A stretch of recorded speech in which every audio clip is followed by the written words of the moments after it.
जब बनना चाहिए तब बन गया। इसको चुनाव के साथ जोड़ना नहीं चाहिए और ये भारतीय जनता पार्टी की प्रकृति नहीं है। राम मंदिर हमारे लिए चुनावी मुद्दा नहीं है, राम मंदिर हमारे लिए विश्वास का मुद्दा है।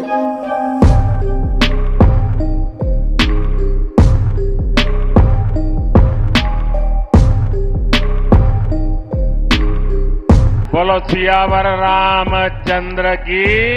लेकिन घमंडिया गठबंधन के लोगों को राम मंदिर से भी परेशानी है।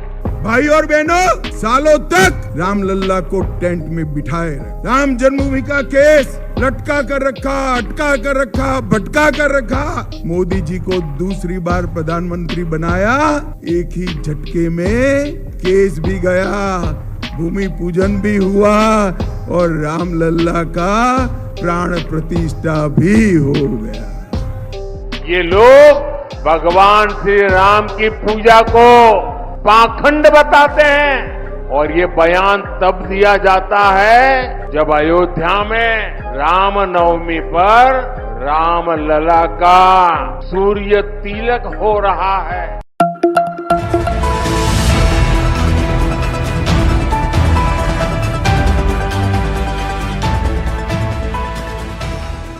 नमस्कार। तो आपने देखा कि कैसे चुनाव आयोग ने एक शर्त रखी है कि कोई भी राजनीतिक व्यक्ति राजनीतिक रैली में धर्म के नाम पर वोट नहीं मांगेगा। लेकिन भारतीय जनता पार्टी खुलेआम धर्म के नाम पर भावनात्मक रूप से अपील करके वोट मांगने का काम कर रही है।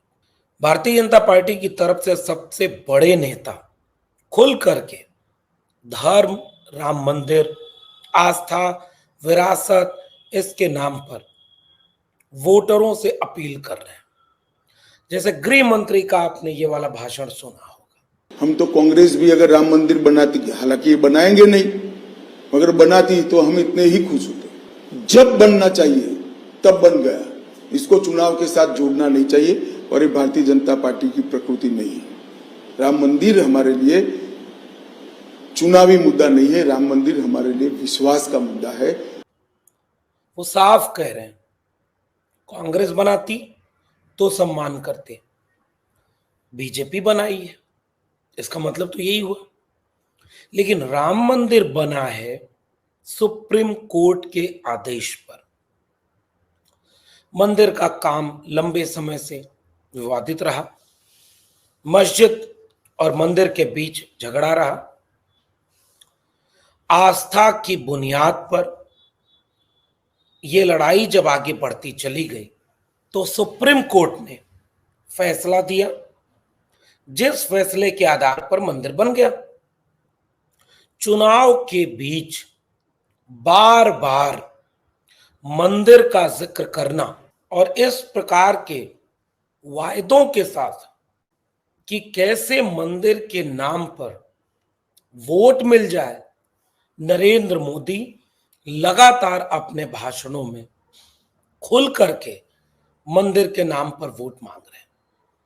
वो यहां तक ये कहते हैं कि कैसे जो विपक्षी गठबंधन है वो धर्म विरोधी है, सनातन विरोधी है और ये सनातन के नाम पर वोट मांग रहे हैं। ये सारे वे लोग हैं जो देश के सबसे बड़े पद पर बैठे हुए हैं। चुनाव किस नाम पर होना चाहिए? कितनी बार प्रधानमंत्री नरेंद्र मोदी ने अपने भाषण में शिक्षा के नाम पर वोट मांगने की बात की, रोजगार के नाम पर वोट मांगने की बात की, महंगाई, पढ़ाई, कमाई, दवाई, सिंचाई के नाम पर वोट मांगने की बात की।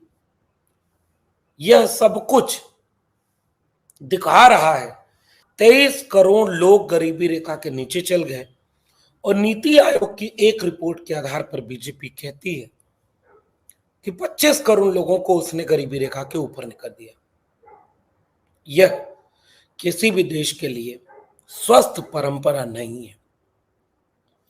चुनाव निष्पक्ष और तटस्थ होने चाहिए।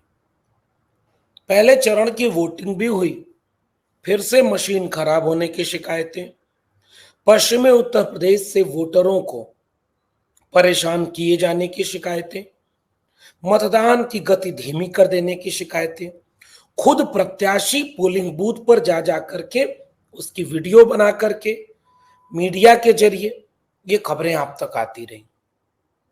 चुनाव कितना तटस्थ और निष्पक्ष है यह तो आने वाले वक्त में और आपके यहां जब चुनाव होगा तो वह बात आपके यहां समझ में आ जाएगी। लेकिन चुनाव आयोग जैसी कोई एक चीज होती है, एक जमाना था जब चुनाव आयोग इतना ताकतवर, इतना मजबूत, इतना सक्षम हुआ करता था कि बड़ी बड़ी कार्रवाइयां हुआ करती थी।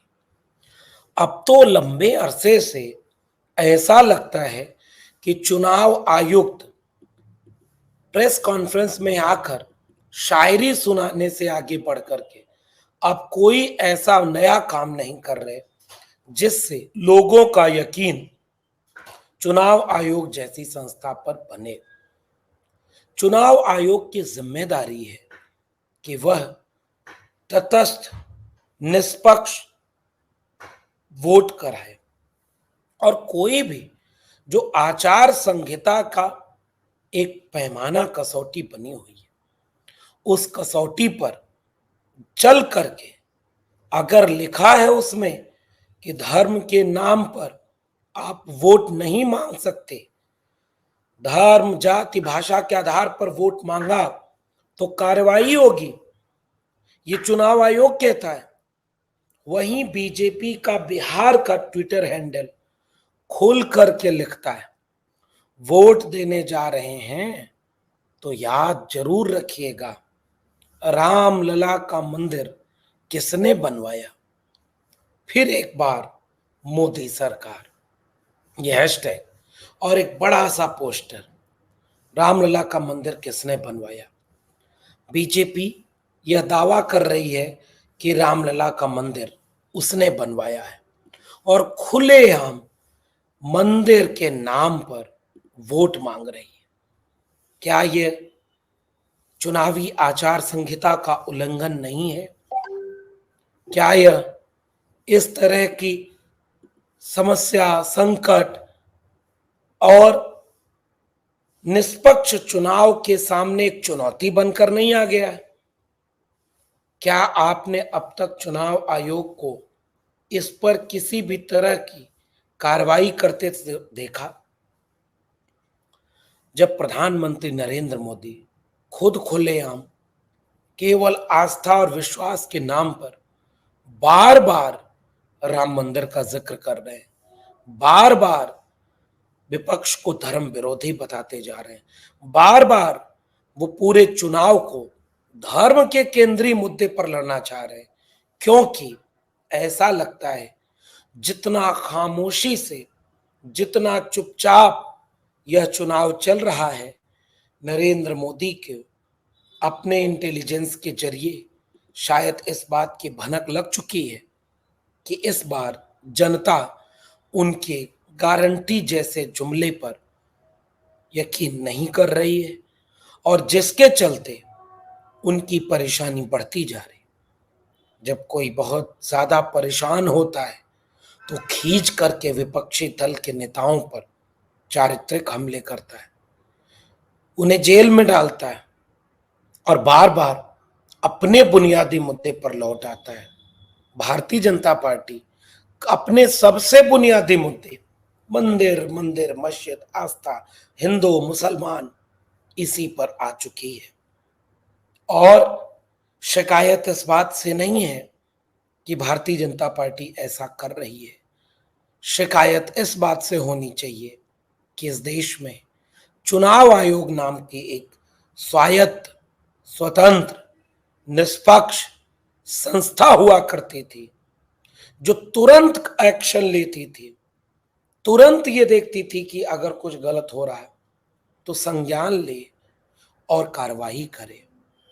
आज इम्तिहान है इस बात का कि इन तमाम वीडियोस को देखने के बाद, जो आपने इंट्रो में देखी और बाद में देखी, इन तमाम वीडियोस को देखने के बाद क्या आपको नहीं लगता कि चुनाव में आचार संहिता मुश्किल में है और सीधे खुलेआम धर्म के नाम पर वोट मांगने की कोशिश की जा रही है।